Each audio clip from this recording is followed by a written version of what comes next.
آخرت 11 صحیح بخاری نمبر 1372 میں موجود ایک حدیث میں حضور نبی اکرم صلی اللہ علیہ وآلہ وسلم نے قبر میں عذاب ہونے کی تصدیق فرمائی۔ نبی کریم صلی اللہ علیہ وسلم کی بہت سی آیات اور احادیث اس مرحلے پر بحث کرتی ہیں جس کا سامنا تمام لوگوں کو کسی نہ کسی شکل میں کرنا پڑے گا۔ جیسا کہ یہ ناگزیر ہے، مسلمانوں کو اس کے لیے تیاری کرنی چاہیے، کیونکہ قبر کی روشنی یا اندھیرا قبر سے ہی نہیں آتا۔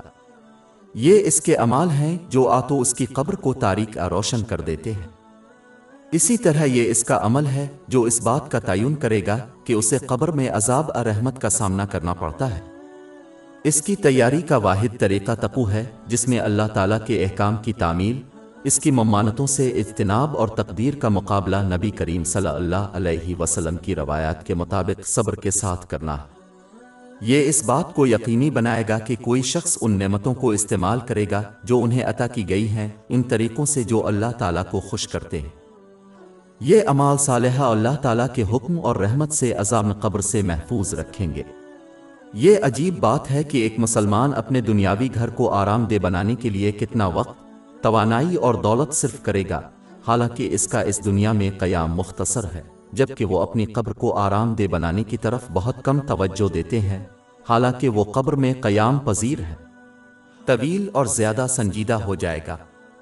مسلمان اکثر اپنے رشتہ داروں اور دوستوں کو دفنانے کے لیے قبرستانوں کا سفر کرتے ہیں، لیکن بہت کم لوگوں کو یہ احساس ہوتا ہے کہ ایک دن جلد ابدیر ان کی باری آئے گی۔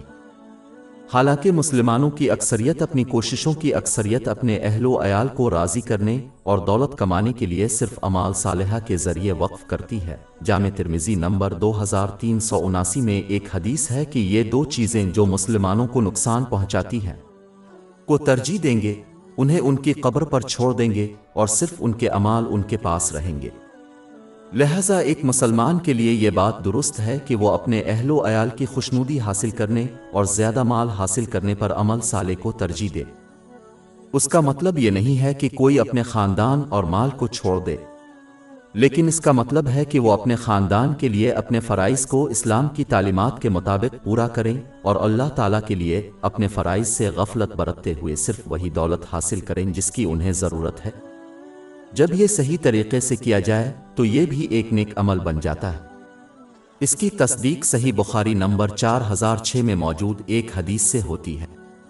کسی کو اپنے اہل و عیال مال کی خاطر اللہ تعالیٰ کے ذمہ اپنے فرائض کو ہرگز ترک نہیں کرنا چاہیے، کیونکہ یہ صرف ایک تنہا اور تاریک قبر کی طرف لے جائے گا۔